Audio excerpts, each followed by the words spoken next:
11월 2일 화요일 초대교회로 떠나는 마지막 여행, 여러분의 성경 가이드 문찬호 목사입니다.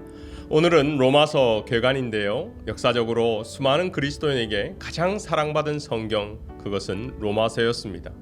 왜냐하면 십자가의 복음을 가장 명확하고 정확하게 전달하기 때문이죠. 모든 사람이 죄를 범하였음에 하나님의 영광에 이르지 못하더니 예수 안에 있는 하나님의 사랑에서 끊을 수 없으리라. 한마디 한마디가 아주 분명하고 강력합니다.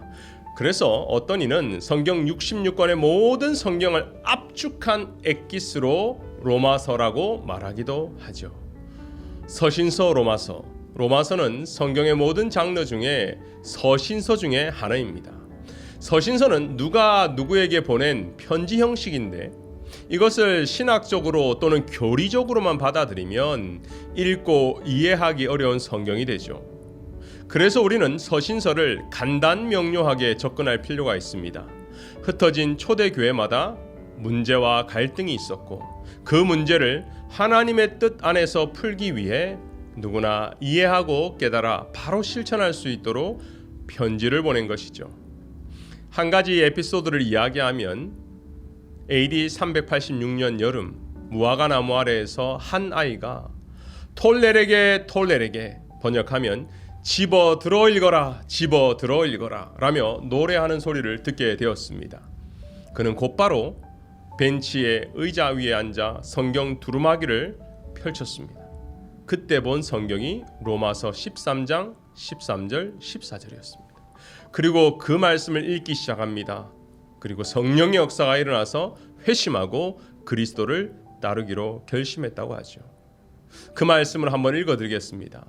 낮에와 같이 단정히 행하고 방탕과 술 취하지 말며 음란과 호색하지 말며 쟁투와 시기하지 말고 오직 주 예수 그리스도로 옷 입고 정욕을 위하여 육신의 일을 도모하지 말라.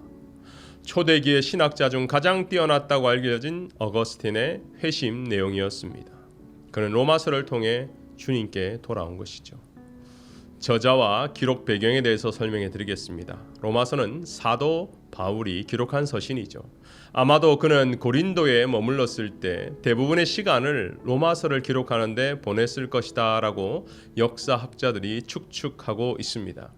여러 가지 상황과 배경을 고려해 보면 로마서는 AD 57년에서 58년경에 기록될 것이라고 추정이 됩니다. 그 당시에 로마 제국의 전체 인구는 대략 5천만 명으로 추산하는데요. 이탈리아 반도에 거주하는 주민은 약 600만 명이었고 그 중에서 로마 시민권자는 100만 명 정도였다고 합니다. 그 중에서도 로마에 거주하는 유대인의 수는 5만 명 정도였는데 왜 이들은 로마의 이민자 신분으로 살고 있었을까요? 두 가지 이유가 있습니다. 첫 번째로 로마시에 거주하는 대부분의 유대인 폼피우스 장군에 의해 장군이 유대를 정복할 때 전쟁 포로로 끌려온 사람들의 자손들이었습니다. 두 번째는 신약 시대에는 특히 제국의 이 동부 지역으로부터 많은 외국인들이 생업을 찾아 로마시로 몰려왔는데 아마도 유대인들 역시 장사의 수완이 좋았기 때문에 그들도 같이 오지 않았을까 하는 추측이죠. 세 번째로 수신자 로마 교회입니다. 그렇다면 왜 바울은 이곳에 편지를 보내었습니까? 첫째로 로마 교회 공동체적인 필요가 있었을 것입니다. 로마 교회가 위기를 맞이했는데 그때는 AD 49년입니다. 로마 황제 클라우디우스가 유대인들에게 추방령을 보내죠. 다 나가라고 한 거죠. 로마에 있는 비기독교인 유대인들이 복음을 받아들이지 않으면서 유대인 기독교인과 비유대인 기독교인 간의 갈등이 발생했습니다. 이 문제로 이 갈등이 멈춰지지 않으니까 황제는 세계의 수도 로마가 평화가 깨어진다고 보고 모두를 추방하게 됩니다. 이제 로마 교회는 이방인들만 남은 교회가 되었습니다. 유대 그리스도인들이 없었지만 하나님의 역사와 성령의 역사로 계속 부흥하기 시작했습니다.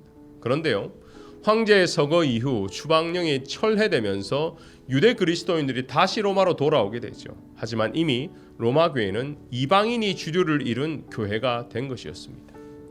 이때 유대인 그리스도인들은 새롭게 이방인 그리스도인 위주로 개편된 교회에 적응해야 했고, 이방 그리스도인들은 유대 그리스도인들이 가지고 온 관습, 율법이 익숙하지 않아 역시나 하나 되기가 쉽지 않았습니다. 그래서 사도 바울은 로마서에 담긴 그의 마음은 이런 거죠. 공동체 속에서 발생한 이 갈등에 포커스를 두고 이스라엘과 이방인에 관한 언급이 많이 등장하는 것도 그 하나의 이유죠. 두 번째로 목회적인 상황입니다. 바울은 복음을 이방인들에게 선포하는 선교적인 마인드로 로마 성도들에게 알리고 싶었습니다. 그 이유 중에 하나는 로마에도 거짓 교사들이 활개를 치고 있었기 때문이죠. 이단적인 요소에 직면해 있는 로마 교회를 바라보며 바울은 복음의 본질에 대해 신중하게 설명했습니다. 이로 인해 로마서는 복음의 본질을 가장 체계적이며 논리적으로 설명하는 부분이 많이 보이죠. 예를 들어보면 로마서 1장에는 모든 이방인은 죄인이다. 로마서 2장에는 모든 유대인도 죄인이다. 로마서 3장은 그러므로 모든 사람이 죄인이다 하는 3단 논법이 들어가죠. 그러면 어떠하뇨? 우리는 나으뇨? 결코 아니라 유대인이나 헬라인이나 다 죄 아래에 있고 우리가 이미 선언하였느니라. 아주 간단하지만 모든 사람이 죄인이라고 선포하는 것은 쉽지 않습니다. 그래서 하나님께 받은 선물, 이 믿음을 통해 그리스도의 십자가로 복음이 완성된다는 것, 그것이 로마서의 진리입니다. 그런즉 자랑할 때가 어디 있느냐? 있을 수가 없느니라. 무슨 법으로냐? 행위로냐? 아니라 오직 믿음의 법이니라. 마지막으로 로마 교회는 성도들 간에 괴리감도 있었습니다.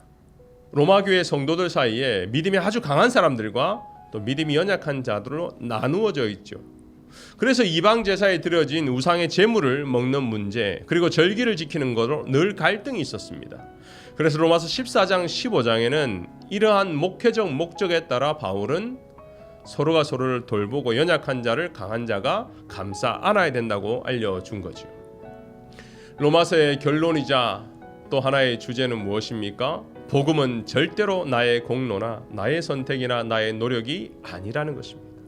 복음은 오직 하나님의 능력과 의를 나타내는 것. 그래서 1장 16절은 이렇게 말하죠. 내가 복음을 부끄러워하지 아니하노니 이 복음은 모든 믿는 자에게 구원을 주시는 하나님의 능력이 됨이라. 나의 능력이 아니라 하나님의 능력이 됨이라. 첫째는 유대인에게요 또한 헬라인에게로다. 복음에는 하나님의 의가 나타나서 믿음으로 믿음에 이르게 하나니 기록된 바, 다 같이 한번 할까요? 오직 의인은 믿음으로 말미암아 살리라 함과 같으니라. 그렇습니다. 로마서는 살아있는 믿음이죠. 단순히 지식으로 생각하는 믿음이 아니라 그걸 뛰어넘어서 죄사함과 구원에 국한되는 것이 아니라 성령에 붙잡혀서 하나님의 자녀로 공동체로 살아가는 것, 이것이 로마서가 우리에게 알려주는 믿음인 것이죠. 로마서를 통해 하나님의 칭의가 우리에게 주시는 특권인과 동시에 거룩한 의무의 부가임을 깨닫게 됩니다. 사랑하는 빈내리 성도 여러분, 우리가 예수 그리스도의 십자가를 통해 한량없는 은혜를 받았다면 그 믿는 공동체와 그것을 나누지 않고는 살 수 없는 것입니다. 그리고 믿지 않는 백성에게는 복음을 전하는 그러한 빈내리 성도가 다 되시기를 축원합니다. 기도하겠습니다.